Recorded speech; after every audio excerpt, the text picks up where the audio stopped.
Let's start with a very interesting Reddit story from old_hospital 9999.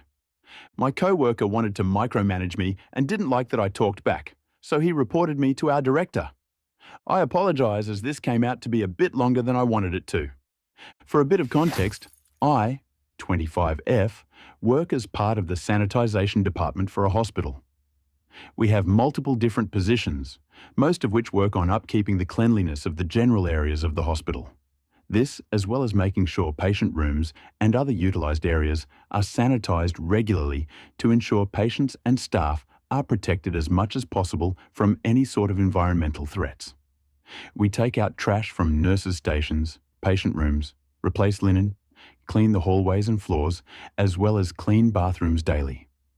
I started working about a year before the start of the pandemic, and as such, a lot of our processes have, as you can guess, changed and been more intense since. Our supervisors often come around to each floor to make sure everyone in our department is working properly and being diligent about their cleanings. My position was what we call a float worker. Essentially, I've been trained in every area and will be assigned to cover people who call in sick, are on their days off, or on vacation. This comes with a lot of hurdles, such as trying to remember what order everything needs to be done in every area. We've got approximately nearly 30 different areas. So sometimes I need to ask our supervisors for a quick refresh on things that need to be accomplished over the day if I don't feel comfortable with my memory of the area. The downside to my position is I won't know until I show up to work where I will be for the day. I don't mind this, as it allows me to see a vast amount of the hospital and build a rapport with nursing staff and doctors all around. Usually, if I am covering for someone's vacation or time off, I will know ahead of time, as my posted schedule will have me in their position for that time. Now on to the story. About a year and a half ago, I was scheduled to cover one of our guys who works in the operating room, or for short, for about a month. For a little more context here, our OR team consists of 4 people. One person comes in at 6, my position, which came in at 8, and 2 other positions that come in at 9 and 11. Now, I didn't mind this, as I was well acquainted with the staff there, and the area in general since, for a while, I was set to cover the same person at least twice a week at the beginning of the pandemic. On top of that, working for the OR usually came with a fair bit of free time since there wasn't a whole lot to do other than ready the room for the next patient that would be coming through, and the stuff you were assigned to do other than those rooms were usually finished before your first break anyway. There was one downside. Steve, 56 million. Steve was our afternoon guy. He came in at 11 and ended shift usually at 7:30. But later if the OR dictated it. He's an scumbag, the sort of person who thinks LGBT people are just mentally ill, and has told me at least twice that I am not built for working, and that I should be in the kitchen at home preparing dinner for my husband. I am a very open lesbian, and he refuses to accept it. This paired with him being the epitome of a teacher's pet. You did something just a little too slow? He called our supervisors. Overrun with work and you couldn't get to your secondary tasks right away? He called our supervisors. Went to your break just a little bit late because a patient finished surgery 5 minutes before you were supposed to sit down and relax for a tiny bit? Well, you can guess what he would do. Steve was the reason not a lot of people liked to learn how to work the positions in the OR. If the constant calling of supervisors wasn't enough, which trust me, it is for most people, he would insist on commenting on how you did things, try to teach you better ways of cleaning if you weren't being absolutely efficient. He would harass people constantly, especially the women, asking them if they had done this or that, and most of all, he loved to try and boss everyone from our department around. Our other OR guys have gotten used to this by now, and just ignore him for the most part, but I, on the other hand, love to take the piss out of him sometimes just because it's fun. The first week of my month-long stint in Oregon went without most of a problem from Steve, as I am normally very diligent about my work anyway, so I don't leave stuff too long to give him any reason to talk to me. The second week is where the malicious compliance truly takes place. It was one of the busiest weeks of the OR for the year. Where we would normally average just under 35 cases a day, In our 10-room OR, this week we averaged 52 a day. Cases were concluding in record time, as the nurses and doctors wanted to get the hell out of Dodge before any extra cases could be added on. This meant that our little team of 4, myself, Steve, and 2 other guys, were cleaning a room, right in time to then clean another room. This was the most stressed I had seen any of these guys be, but Steve worst of all.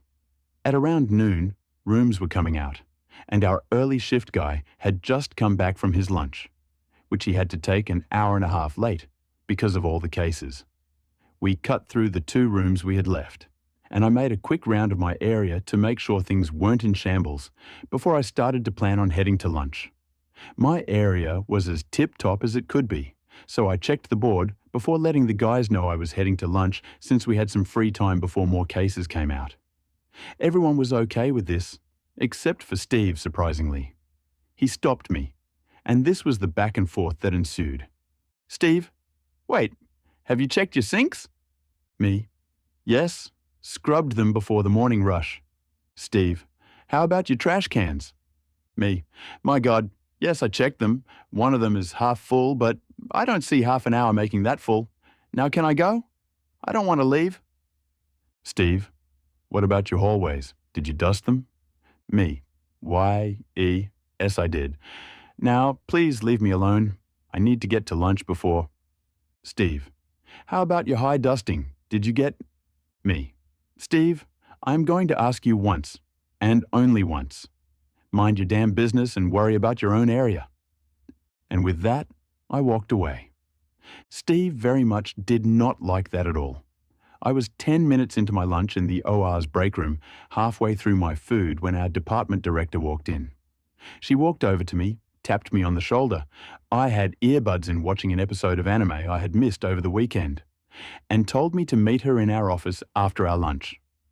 I asked her what it was about, and she told me we'd talk about it when I got down there.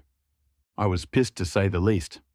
I knew that little rat had probably told our director that I had hit him or something, and was going to use my little outburst as a threat that caused him undue mental harm, and that he didn't feel comfortable working around me if I was going to act like that. Mind you, I am a 5'4", 130 pounds woman who is sweet as pie, and Steve is 6'3" and pro-lil 230 pounds. As I was finishing my food and watching my episode, I peeked at the monitor on the wall that kept track of patients coming into the room and leaving. Every single room was currently closing up their cases, which meant that my OR team was about to get rocked. I panicked for a moment then. I remembered what had happened with Steve, and I couldn't help myself from laughing a little bit. Cue the sweet malicious compliance. I put my lunch bag away with the other bags in the back of the break room, took the last sip of my soda as I tossed it, and walked out with a grin on my face. On my way to the elevators, I saw they had only done 1 room so far, and judging on that, I assumed it would probably take them another hour and a half to get everything finished for the rooms. Steve saw me on my way out and stopped me. Steve, OP, get your hairnet on. We have 9 other rooms that need to get cleaned. Me, oh, I'm so sorry, Steve. I was asked to come down to the office by our director. She had some things she wanted to discuss with me and told me I had to come immediately after my lunch and to not worry about them. Steve, but we are getting overrun with work. Me, I don't see how that is currently my issue. If I don't talk with her, I might get fired for insubordination, so good luck. I'll try to be as fast as I can. And smiled as I turned away.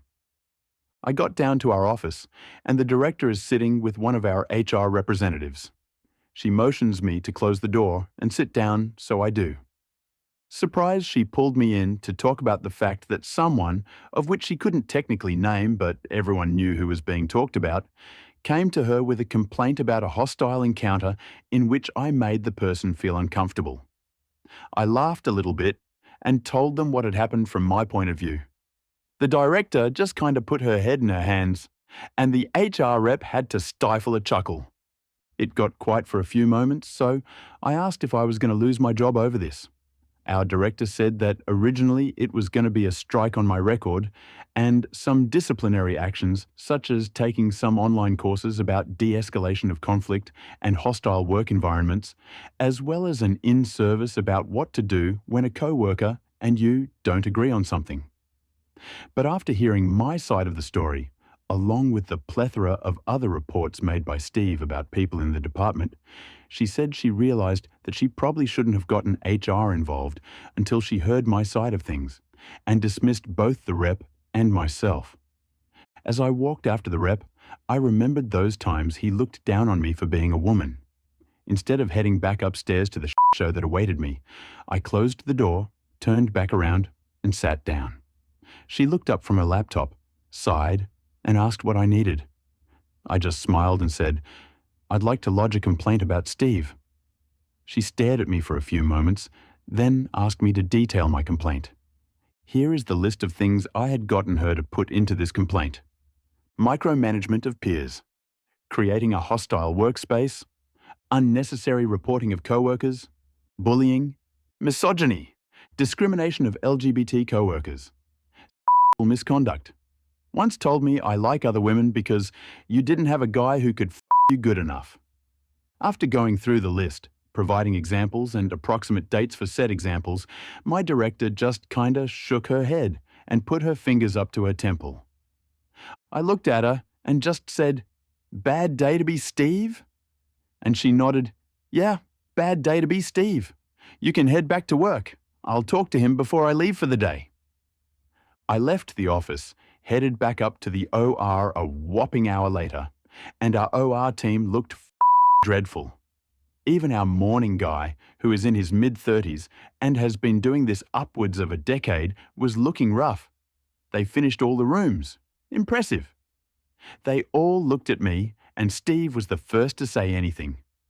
"Steve, took you long enough, bitch? Where were you?" Me?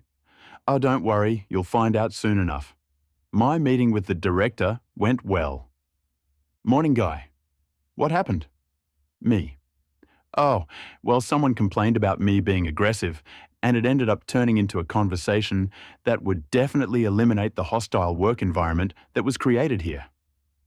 Steve smiling. "Good. Last thing we need is someone to feel uncomfortable up here." Me. "Oh, of course, Steve. Wouldn't want anyone to feel attacked or anything, right? Also, Steve, I had a question for you. Have you checked your break room yet? Last I saw, the trash was overflowing onto the floor." Steve left in a panic, and the other three of us laughed. The fallout. Now, so far, it might seem like this belongs on Nuclear Revenge, but sadly, the fallout wasn't what I was hoping. But it was still sweet to hear. I was informed from our director about what had happened with Steve. Since I was the person who levied the complaint, I was entitled to hear about any actions taken to correct what I had complained about in an attempt to let me see that action was taken on my behalf. She said he would have been outright fired if I wasn't the only one who levied these complaints. While they took it seriously regardless, without other women stepping forward to say anything, they couldn't fire him off of my complaints alone. That being said, Steve was still reprimanded hard and was slapped with 2 strikes, 3 strikes get you fired, and a year worth of online learnings and in-service trainings for things such as discrimination, misogynistic reform, LGBT learnings, etc. He was also told if it was reported he said anything close to what he said to me again, he would be fired and blacklisted from hospitals in the state. In good news, since then, I have become a lead for our day shift. While I maintained my float status, covering people who were sick and whatnot, I did gain a few more dollars an hour, some leadership responsibilities, and most important of all, a fancy title to tell Steve to with. It was a sweet revenge, and it was executed flawlessly. The man who overstepped OP's boundaries and bullied her for being a woman and LGBT received the consequences he deserved. The best part was that OP did take her revenge through legal means. The next story from Danger Paladin 55. Ruin a department I helped create? Fine, whatever. This goes back decades. I'm almost over it. Not really. I joined a company that was set up as a consultancy to a large corporation to repair their relationship amongst the local community that they were part of. I was in the IT division. I was part of a team of 5 people who installed computers in local businesses, and it ran a billing package for these businesses. We trained their staff and supported everything. This was all done as a low-cost outreach and was very successful. This went fine for about 8 years until the top guy in the company left to join the corporation, and a new guy took his place as director. The new guy, who wasn't really a problem, was more of a paper manager. A genius at it, really. But he left all personnel issues to the department managers. However, he didn't along with the IT manager, and she finally resigned after months of tense standoffs over various policy issues. Now, I was the most experienced staffer, and I might have had a chance to get her job, but the office grapevine said the director had already secretly selected someone himself. This was surprising, as we'd merged with the large corporation, and all hiring was required to go through human resources. But he wanted to be able to replace our manager instantly, so he'd been grooming the replacement, so the moment she resigned, in a fit of anger during a meeting, he had her replaced right away. Remember how I said the director wasn't good at personnel? He wasn't good at hiring and interviewing either. The new IT manager was horrifically unqualified. Her resume was invented from top to bottom. She had no management experience, and as we discovered, she knew nothing about IT. How much nothing? She didn't understand the difference between Macs and PCs. She made a major purchase of new Office software for the entire office. Mac Office software. We ran MS-DOS on PCS at the time. Although Windows 95 had come out a few years earlier, we were locked into IBM PC's WDOS-based applications on a contract with IBM. Her resume boasted a deep programming background, but she didn't know what a subroutine was. It simply got worse and worse. Over the next few years, she deliberately drove out all experienced staff. She would require highly granular timekeeping for all of IT, tracking who called in for support, when we spent support at a business or the corporation, even though there was zero use for this as there wasn't even internal tracking for who used what. When we complied, including tracking the time to track the time, and her increasingly complex needs for details started to take up to an hour each day. The director ended it. She also routinely took personal credit for projects done by her department with no acknowledgement of the actual individual who performed the work. One by one, my co-workers left to other jobs, and in one case, she framed one guy for a failure she caused and got permission to fire him. She replaced everyone with people she had known at previous jobs, regardless of their backgrounds and job skills. A COBOL programmer replaced one of our training and support people. He was a great guy and miserable in the role she put him in. She hired another woman to replace another staff member, but all this woman had done before was author training manuals. Our training materials were all provided under our contract. I never figured out what she did aside from acting occasionally as a personal secretary, which made no sense since we had a secretarial pool, and she got paid 3 times what they got paid. As for me, my wife and I had had our first child around this time, and I simply didn't care about issues of pride anymore. I was careful to CYA myself, because all I wanted to do was bring home a paycheck for my family. The IT manager took credit for everything I did. I was careful to document my work, and in many cases, her taking credit failed because it was too obvious she wasn't involved. She moved on to trying to get me fired. Anyone who has done customer computer support knows that you will get customers you just cannot make happy. Usually just a personality conflict. In the past, we simply traded the call off to another member of IT staff, and that would often do the trick. My manager tried to inflate all of these to finable offences. To my face, she would promise to have my back. As the original IT manager always did, she loved her staff and would take a bullet for us. Behind the scenes, she tried to build a case against me.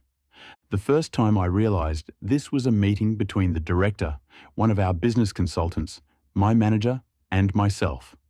I'd been given a heads up by the business consultant, and when I walked into the meeting, I had all my notes on my supposed failures. She made her pitch to the director, But the business consultant and I destroyed her and demonstrated to the director she was inventing things. She was humiliated, and I remained unscathed. The second time, an assistant manager at one of the businesses I'd recently installed a computer system at raised a huge stink.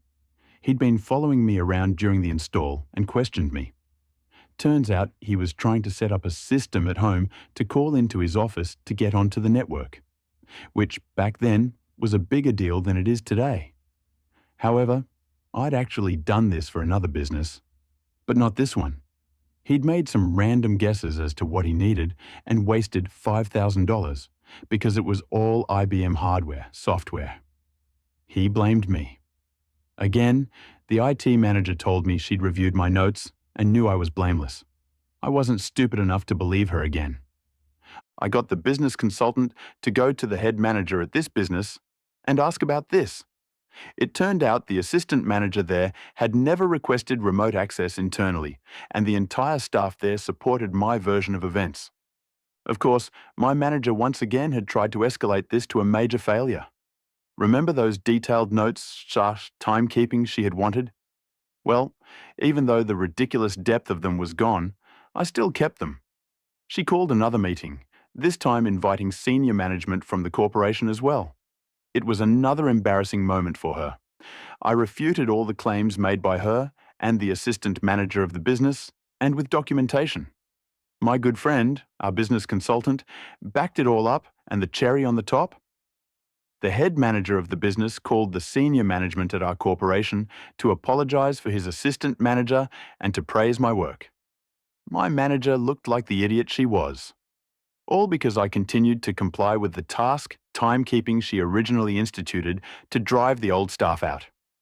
Now, she kept her job, mainly because our director would have to explain why he hired someone so clearly unqualified, and he couldn't because he violated HR policy to do so. But I know you readers out there want to hear some juicy revenge as well. That weekend following that meeting, a major business's entire computer network I'd installed went down after a lightning strike. I remotely diagnosed it and knew it needed a simple hard drive replacement and a restore from a tape backup. I came in Monday. Before I could leave to fix the client, she called me into her office. She offered me a 3-month severance package, full pay, benefits, etc. They only offered these to management types normally. She hated me and wanted me gone. I told her I would gladly accept it, but didn't she want this client fixed? It was kind of a big deal. She said no. While I signed the legal paperwork, she rambled idiotically about my job performance, etc. But I just finished signing, took my copy of the papers, and told her that she didn't know anything about what she was talking about, and this severance proved that. I packed up my office, said goodbye to my friends, many of whom were shocked and crying over this, and I can't deny I was a little wet around the eyes too. I told them it wasn't a problem. And you know what? It wasn't a problem. I'd been building my own software company on the nights and weekends for years, with full permission of my original manager. I walked out of there with 3 months of free salary into my own company, which was now paying me more than my old salary now that I could go full-time with my partners. Oh, and my friend who got fired? I used my contacts and found him a job, a better job too. As for my manager, they took over 2 months to figure out how to replace and restore that hard drive to the business that had the lightning strike. I wasn't kidding about her hiring the wrong people for our jobs. That business likely badmouthed them because they barely retained 25 to 30% of the businesses as they lost them one by one over the next few years. My friends kept me up to date until they too left. TL, DR. New manager doesn't know it. Runs out existing staff to hire friends who aren't qualified. Finally, it's down to me. And I comply and comply as it ruins the department under her. I walk W a nice severance package into my own company. The malicious compliance was masterclass.